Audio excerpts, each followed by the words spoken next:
late in the game, like a little bit closer, but it was still very obvious that they were not the better team. Then Deerfield Beach came back and destroyed Ely. I believe it was last week. So I guess we'll have. I like Florida to finally get one of these out of state wins so far, because I don't think we've really had a major out of state win for Florida this year since probably week 1 when Aquinas went to De La Salle. So yeah. I'm going to lean Deerfield Beach in a close one at the Battle of the Border. Yeah, I lean with towards Deerfield Beach, and I also think I picked St. Thomas to knock De La Salle off as well. Yeah, I remember that one, and it was kind of embarrassing on my end because I know that I ended up picking De La Salle, and we had picked the game the previous week. Everyone picked De La Salle, and we completely whiffed on that. Yeah. But I guess I should have seen it coming that Aquinas was going to have a huge talent edge, so I guess I wasn't too surprised they won. I just assumed that they were going to have more issues at quarterback than they ended up having. Well, see, what I was thinking was styles make fights, and the style, like that De La Salle, their style of play is pretty much outdated, and St. Thomas, they want to open things up and run, and De La Salle want to run that triple option. And that only takes a quarter to figure out, you know what I'm saying? Yeah, it's when I watch someone like De La Salle, it almost seems like they would have like a potential chance of pulling out wins when facing teams that are either not athletic enough to be able to get and close some of those gaps, or against teams that are undisciplined. Yeah. Like in the past, I remember like when Bowles went down to Deerfield Beach a couple years back, ran the wing T. Wing T, that probably is a bit out of date, but they took advantage of Deerfield Beach being undisciplined, and they ran through them. I think someone like De La Salle against a team like that, like Deerfield Beach, they probably could get some gaping holes in them. But when you face someone that's athletic and disciplined, then you're at a huge disadvantage the moment they figure out what you're doing. Yeah, and it usually only takes about a quarter to figure it out. I'm right about that. That's basically how long it took for Aquinas to get them shut down. Yeah, I mean, it take you figure it out on film, but it's moving faster in person than you see it on film. So it takes basically a quarter to adjust to it, I would say. But it's not nothing simple. You know, it's just moving faster than what you realize on film. That's it.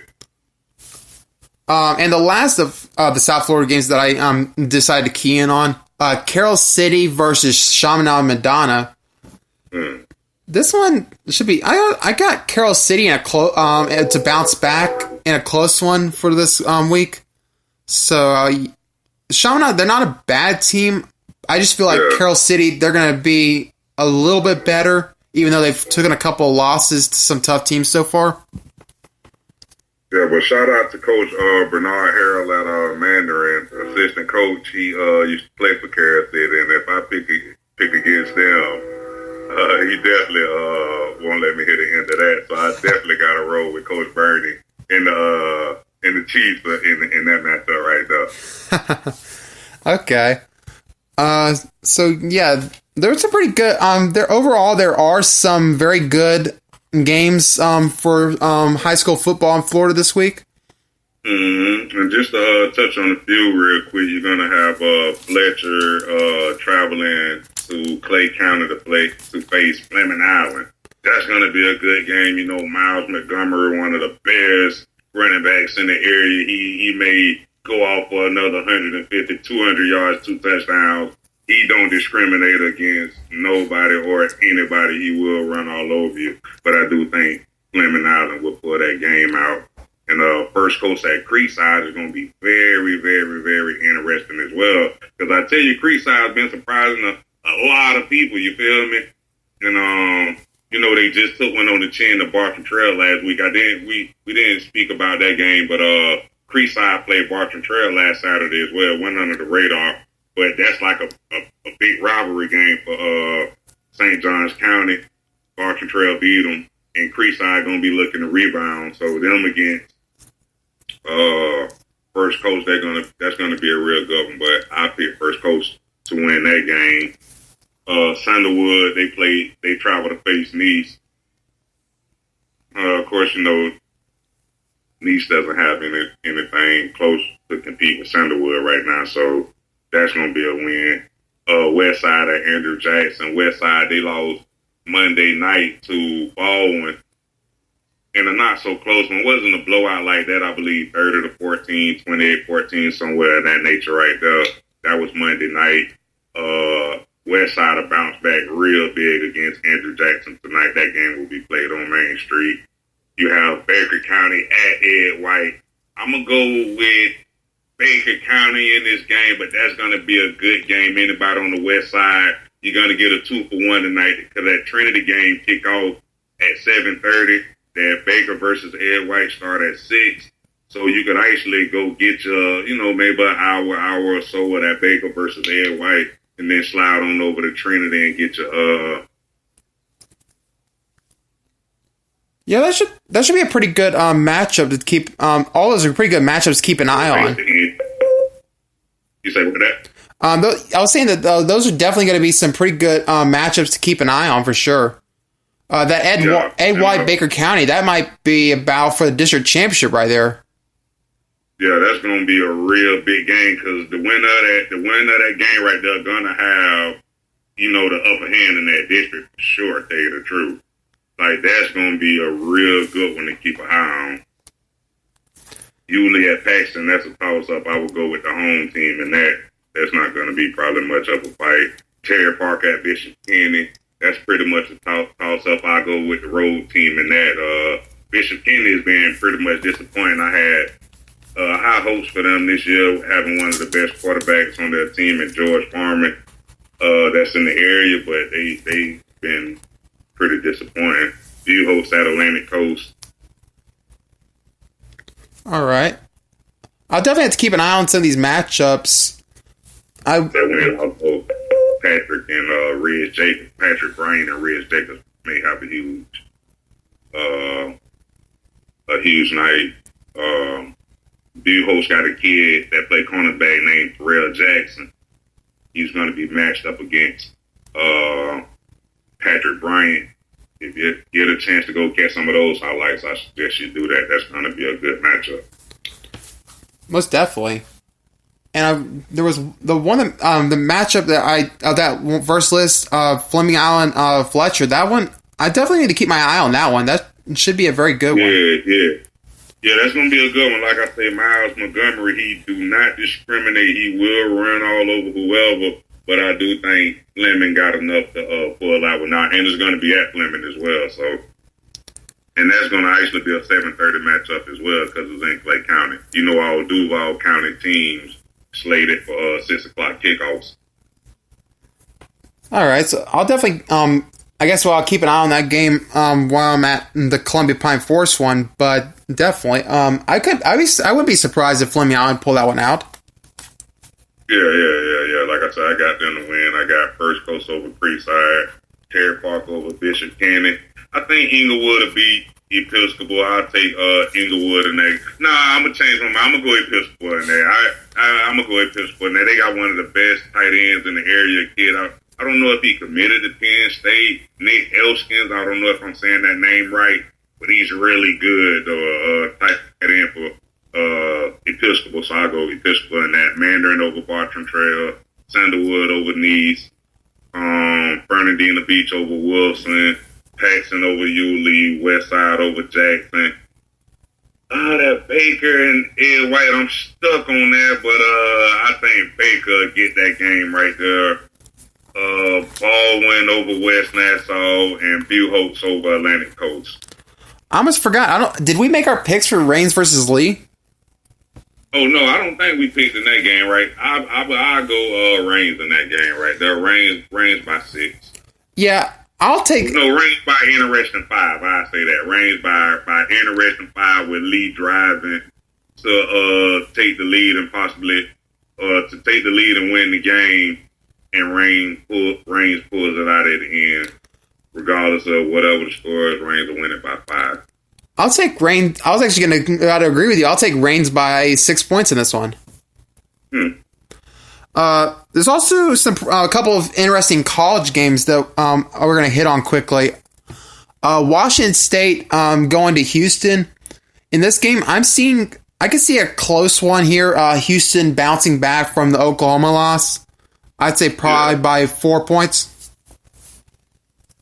Over Washington State? Yeah. Also, but I can see Houston winning that game. Not sure about how much though, but I could most definitely see Houston winning that game. Another one. This will be the 100th matchup between Pittsburgh and Penn, and it's going to be at Penn State. I feel like by the end of this game, there's going to be a lot of very happy fans at Happy Valley. I'm going to go Penn State is actually a team I had pegged as one of my final 4 teams for the playoffs. I'm going to go Penn State by 17 here. Yeah, I don't know if they'll beat them by 17, but I know Penn State will at least win double digits in that game, though. At least 10. All right. USC going to Boise State. This is an interesting matchup for honestly, because if they still had JT Daniels, I could see USC winning this game. And even though some people are going to list this as an upset, I don't really feel like it's an upset. I'm going to say Boise State probably by 7 here. Although I still haven't forgiven Boise State for what they, came down to Florida and did a couple weeks ago, I would pick Boise State in that matchup as well. Here's a... Just because of everything going on surrounding USC quarterback. Yeah, that's pretty much the deciding factor for me picking that game was the whole quarterback issue. Sorry. Okay. Stanford going to travel to University of Central Florida. I know there's a lot of people out there that don't really like UCF because of some of the stuff in the past few years. And I'm probably going to make a lot of people upset. I'm going to take UCF in this game. I would say 7 to 10 points. I like that. I'll take UCF as well. Got to go with my boy Otis Anderson and all those Duval kids that play for UCF. All right. Florida traveling to Kentucky. Oh, man, you know what that's going to be. Yeah. When I look at this game, even though I personally do not view Florida as being a top 10 team, at least not yet, I will say, looking at Kentucky, this is not the same Kentucky team that pulled off that upset in the Swamp last year. This Kentucky team is not the same Kentucky team that 2 years ago took Florida down to the wire. I'm going to say Florida probably wins this one probably by 21 points at Kentucky. 21, that's a stretch, but that's a lot to cover. But I say Florida win that game easily, though. And of the one more game that I was going to hit on, Clemson at Syracuse. This game probably would have been much, much more interesting if it wasn't for the fact that Syracuse got completely shredded by Maryland this past week. I actually did feel going to the Well, truthfully, not to cut off, but the only thing make this game interesting is that they played Clemson tough last year. Yeah. And then, of course... But outside of that... Oh, so I was going to say that Clemson also lost the last time they went to Syracuse as well. Okay. But when I look at this game right now, I do feel like Clemson's going to probably win this one convincingly. I would say probably 18 to 21 point favorites at this point, I would say. Definitely agree with that. And we got ourselves a couple of interesting NFL games to keep an eye on. Jaguars traveling to play the Houston Texans. I like the Jags, but I will say with Foles going down this past week, and some of the I liked what I saw when the Texans when they made some pretty good moves right before the season. They traded Clowney to the Seahawks, which I honestly thought that was a good move long term. And then they... Yeah, I thought it was a good move long term as well, securing